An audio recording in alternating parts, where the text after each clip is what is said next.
보면 종종 이런 장면들이 나옵니다. 사망 소식을 전하는 의사의 난감한 모습, 또 그 소식을 전하기 위해서 힘겨워하는 모습들을 보게 됩니다. 슬픔의 소식, 아픔과 고통의 소식, 절망의 소식을 전해야 하는 사람들은 어쩌면 극심한 스트레스를 경험하게 되는 것 같습니다. 어떤 경우에는 불행한 소식을 전하는 것만으로도 사람들로부터 외면받거나 또 미움을 받기도 하는 것 같습니다. 오늘 북이스라엘과 남유다 모두에게 불편한 소식, 불행한 소식을 전해야 했던 선지자의 글을 우리는 마주하고 있습니다. 이사야 선지자를 통해 말씀하시는 하나님께서는 여전히 그의 백성이 회복되어지며 하나님의 나라가 되기를 선포하고 있습니다. 그리고 그 원하심을 이사야의 글을 통해 드러내고 계십니다. 그렇기 때문에 우리가 알고 있는 것처럼 이사야의 선포, 이사야의 전언은 슬픔과 절망의 소식, 아픔과 고통의 소식만을 전하는 것이 아니라 희망과 소망의 소식임을 알 수가 있습니다. 오늘 우리에게 하신 하나님의 큰 관심과 사랑이 저와 여러분 안에, 저와 여러분의 삶의 여정들 가운데 가득하시기를 주님의 축복합니다. 이사야의 앞선 1장의 말씀을 보면 그 백성 이스라엘 공동체가 건강하지 못하고 죄로 가득하게 되고 또 하나님께서 선포하신 율법이 무시되며 공평과 정의가 무너졌다라는 말씀을 하십니다. 더 이상 용납할 수 없는 지경에 이르러 하나님의 심판이 임하게 될 것이며 이를 막거나 피할 수 있는 존재나 환경은 전혀 없다라고 말씀합니다. 그래서 이사야 1장을 보면 마치 하나님의 심판의 자리요, 판결의 자리와 되었습니다. 그러나 그 심판은 하나님의 백성을 멸망시키기 위한 심판이 아니라 하나님의 나라를 다시 회복시키시기 위한 불가피한 심판이라는 것을 우리에게 보여줍니다. 만군의 여호와는 여호와 하나님께서 우주적인 통치자이심을 드러내는 말씀입니다. 이제 그 만군의 여호와께서 모든 세계를 통치하시겠다라고 말씀합니다. 그 통치는 말일에 있어질 것인데 그 말일은 어떤 사건의 결론이 지어지는 때입니다. 우리는 그것이 종말을 의미한다는 것을 잘 알고 있습니다. 말일에 여호와의 전에 사진 모든 산 꼭대기에 굳게 설 것이요 모든 작은 산 위에 태어나리라고 본문은 말합니다. 여호와의 전의 산, 이 산은 시온산을 가리킵니다. 시온산은 당시 성전이 있는 예루살렘을 의미하기도 합니다. 그냥 예루살렘이라고 해도 될 것인데 그냥 성전이 있는 예루살렘 성 혹은 예루살렘 성전이라고 해도 될 것인데 이사야는 여호와의 전의 산이라고 말합니다. 이스라엘 백성들에게 성전은 그저 자신들의 신을 예배하기 위한 장소만을 말하는 것이 아니었습니다. 그것은 하나님의 임재가 있는 곳이었습니다. 하나님의 임재하심은 그곳에 거주하신 것을 말하는 것이 아니라 그 백성을 만나시고 그 백성을 직접 통치하신다는 것을 의미합니다. 또 여호와의 산이 세상의 모든 산 위에 굳게 설 것이며 모든 산보다 뛰어나다는 말은 하나님의 임재하심과 통치하심이 세상의 모든 권세와 권능 위에 높게 세워질 것이라는 말입니다. 결국 말일에 시온을 다스리는 분이 나타나실 것인데 그분은 만군의 여호와이시며 그분의 통치하심은 모든 산, 즉 온 우주적인 통치하심을 말씀합니다. 외적 신화를 위해서 사람들은 바벨탑을 쌓으며 스스로를 높이고 하나님의 통치하심을 거부했습니다. 그들은 하나님의 징계를 받아 똘똘이 흩어졌습니다. 그런데 이 흩어졌던 사람들이 하나님의 통치하심을 따르겠다라고 결단하고 몰려오게 될 것이라고 말합니다.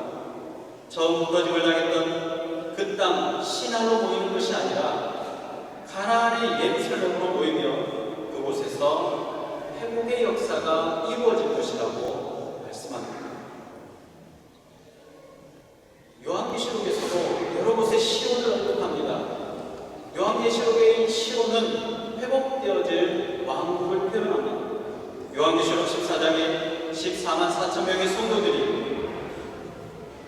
그들을 함께 다스리실 어린 양이 시온산에 서실 것이라고 말씀함을 볼 수 있습니다.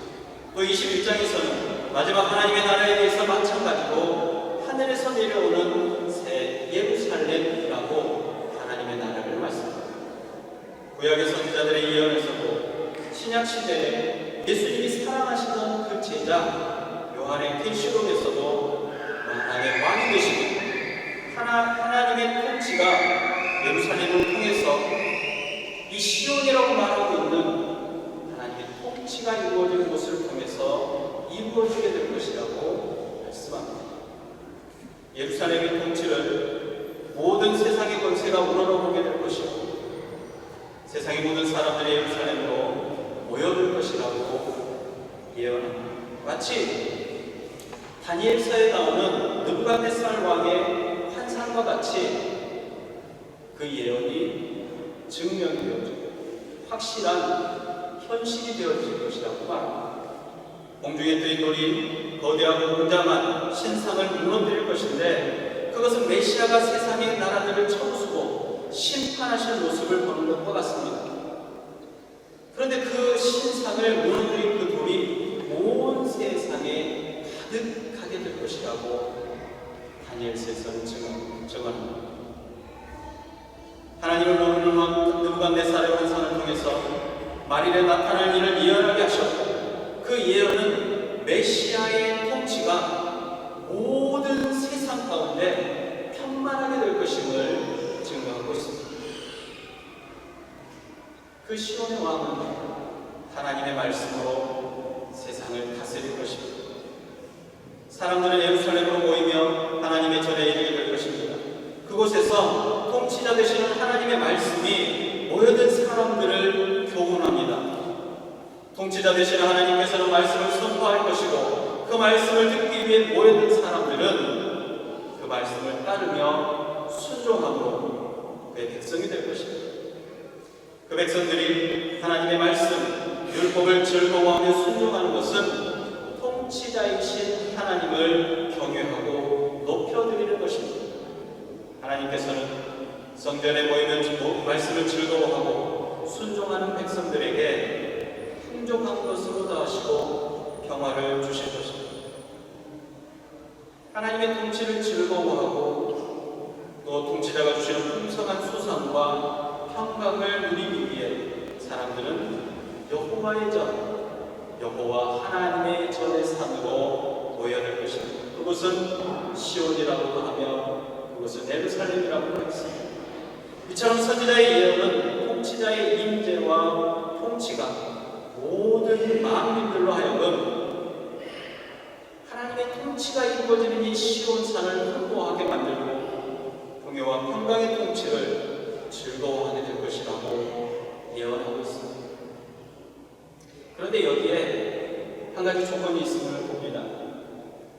이사야 35장 8절을 보면 거기에 그대로 있어 구속받은 많은 사람들이 시온으로 향하여 온다라고 말합니다. 그 길은 거룩한 길이라고 부르며 깨끗이 못한 자는 지나가지 못하고 오직 구속함을 입은 자만이 지나갈 수 있다라고 얘기합니다. 여호와 하나님께서 선량한 사람들이 자신들을 인도하신 하나님을 찬양하며 돌아와 영광을 얻을 것이며 기쁨과 즐거움이 가득한 평강을 누리게 될 것이라고 말합니다. 이 하나님의 통치는 그 앞에 모여든 모든 이들을 평강으로 인도하게 될 것입니다. 통치자와 그 통치자를 만나는 장소의 심판과 판결이 얼마나 정의롭고 공평하게 이루어지는지 그의 통치를 받는 모든 자들은 평화를 누리게 될 것이라고 말합니다. 나라와 나라가 개인과 개인이 모든 재판이 공정하게 이루어져서 분쟁이 없으며 분쟁이 존재하지 않으니 전쟁을 연습하거나 무기를 만들어 서로를 위협할 필요가 없게 되어질 것이라는 겁니다. 전쟁을 위해서 준비하던 그 물건들, 그 무기들은 더 이상 쓸모가 없어집니다. 그래서 사람들은 그들의 무기를 농사에 필요한 도구로 만들어서 사용하는 겁니다. 분쟁이나 전쟁이 없는 완전한 평화가 임하게 될 것입니다.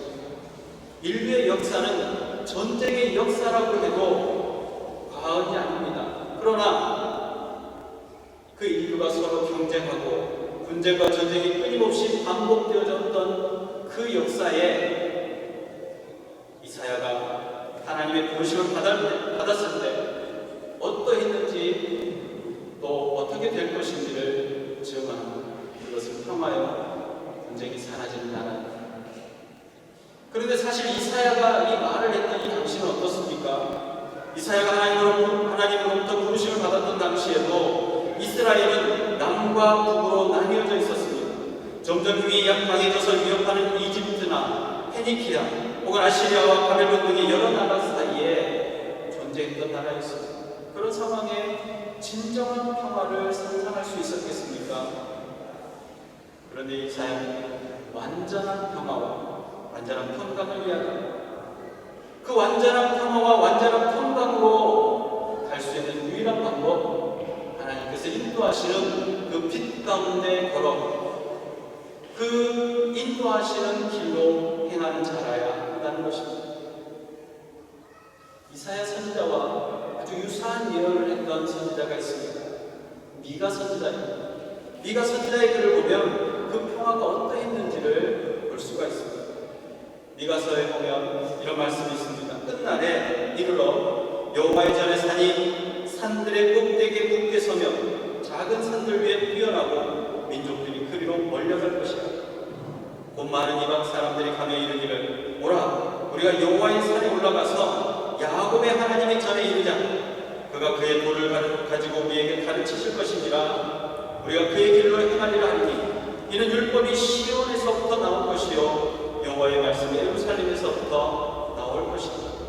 그가 많은 민족들 사이에 이를 심판하시며 먼 곳 강한 이방 사람을 판결하시니 우리가 그 칼을 쳐서 보습을 만들고 장을 쳐서 낫을 만들 것이며 이 나라와 저 나라가 다시는 칼을 들고 서로 치지 아니하며 다시는 전쟁을 연습하지 아니하고 각 사람이 자기 포도나무 아래와 자기 무화과나무 아래에 있을 것이다. 그들을 두렵게 할 자가 없으리니 이는 만군의 여호와이니 이같이 말씀하셨습니다. 이 미가 선지자의 말씀과 이사야 선지자의 말씀은 정말 쌍둥이와 같이 동일한 말씀을 전하고 있습니다. 만일 끝날이 되면 모든 사람이 각자 자기 소유의 포도나무 아래와 무화과나무 아래에 앉을 것이라고 말합니다. 포도나무와 무화과나무에 앉은 사람들은 두렵게 하거나 위협할 수 있는 존재는 이제 더 이상 없을 것이라는 것입니다. 이런 만군의 여호와이니 이같이 말씀하셨다라고 하며 다시 한번 하나님의 이름을 들어 확증하고 있습니다. 참 재미있는 표현입니다. 각자 자기의 포도나무와 무화과나무 아래에 앉을 것이라고. 우리가 생각할 때 평화의 시대 그러면 밀과 뿌리가 가득한 평온을 상상하기도 합니다. 그런데 무화과나무와 포도나무를 들어서 표현합니다. 성경에 보면 이런 표현들이 아주 자주 나오는 것을 압니다. 모세를 통해 하나님께서 말씀을 순종하면 전쟁이 없는 평화와 풍족한 양식을 약속하셨던 것을 기억합니다. 또 레위기 26장에 이렇게 말합니다. 너희가 내 규례와 계명을 준행하면 내가 너희에게 철다른 비를 주리니 땅은 그 사물을 내고 밭에 나무는 열매를 맺으리라.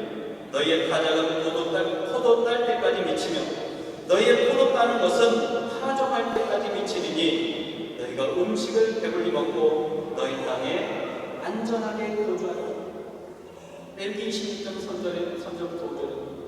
또 열왕기상 4절 25절에 이렇게 말합니다. 솔로몬이 사는 동안에 유다와 이스라엘이 단에서부터 부엘세바에 이르기까지 갓길 포도나무 아래와 무화과 나무 아래에서 평안히 살았더라. 사실 그들의 주식이 되었던 이 밀이나 보리는 생존을 위해서 반드시 필요한 것입니다. 그것은 최소한일 수도 있고 최대한일 수도 있습니다.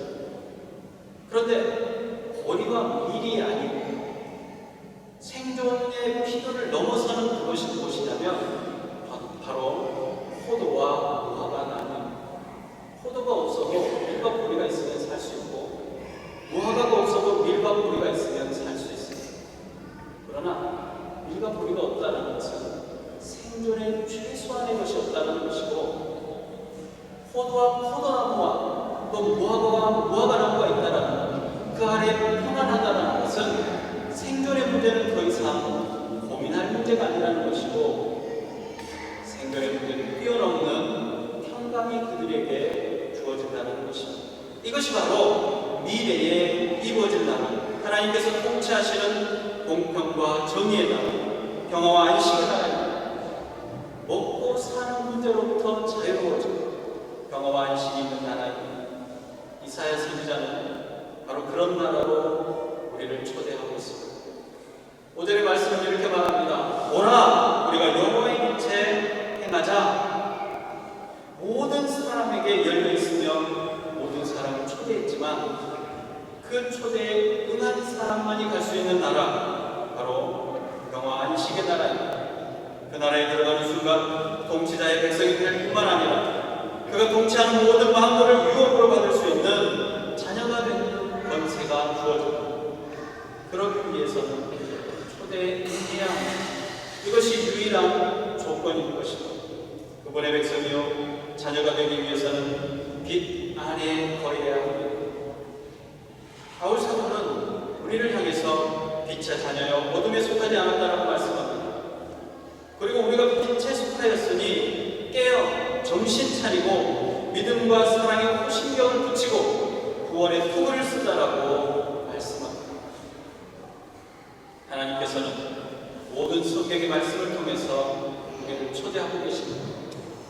하나님의 말씀을 기뻐하며 순종하는 자들마다 빛의 자녀라 칭하시며 그 길로 인도하십니다.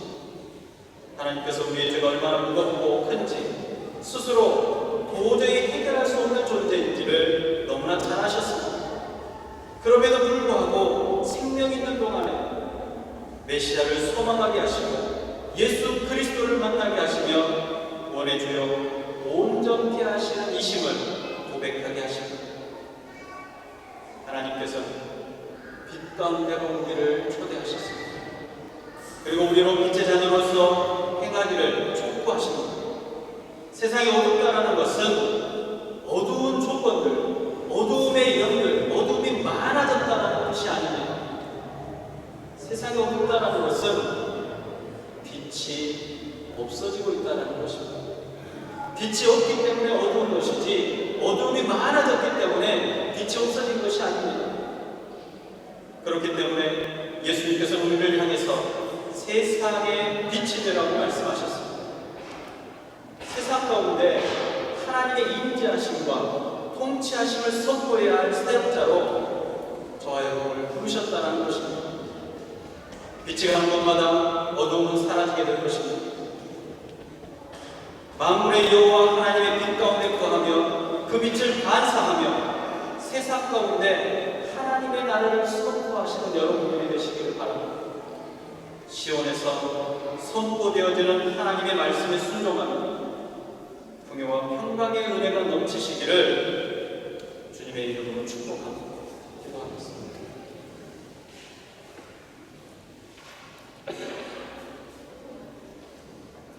너희는 나의 백성이니 내게로 와 영생의 물을 마시며 영원토록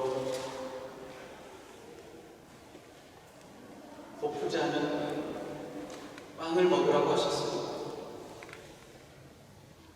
또 우리를 향하여서 너희는 세상의 소금이요 빛의 역할을 감당하라고 하셨습니다. 이 땅이 죄악에 가득하고 어두운 것은 마지막 때이기 때문이라고 우리는 늘 변명합니다. 그러나 이 땅에 어두운 것은 예수님께서 우리를 통하여서 세상에 빛이 되려고 하셨지만 빛의 역할을 잘 못했기 때문임을 시간에 고백합니다. 주님, 지금껏 빛이 되라고 하셨지만, 빛 가운데 행하라고 하셨지만 빛의 역할을 잘 못했음을 용서하여 주시옵소서. 그럼에도 불구하고 그 많은 백성들 가운데, 그 많은 사람들 가운데 우리를 선택하시고 불러서 하나님의 백성 삼아주시고 자녀 삼아주시고 거룩한 하나님의 뜻을 이루는 사역자로 삼아주셨사오니 빛 가운데 행하는 자들이 되게 하여 주시옵소서. 어두움이 밀려와 우리를 엄습할 때에 우리가 비침을 잊지 않게 하여 주시옵시고, 예수 그리스도의 빛을 바라며 세상을 비출 수 있는 담대한 믿음이 결단이 있게 하여 주시옵소서. 오직 그리스도만이 참 구원자 되심을 세상에 전하는 자들이 되게 하여 주시옵소서. 이 땅에 빛으로 오시며 그 빛을 우리에게 주신 예수님의 이름으로 감사하며 기도합니다. 아멘.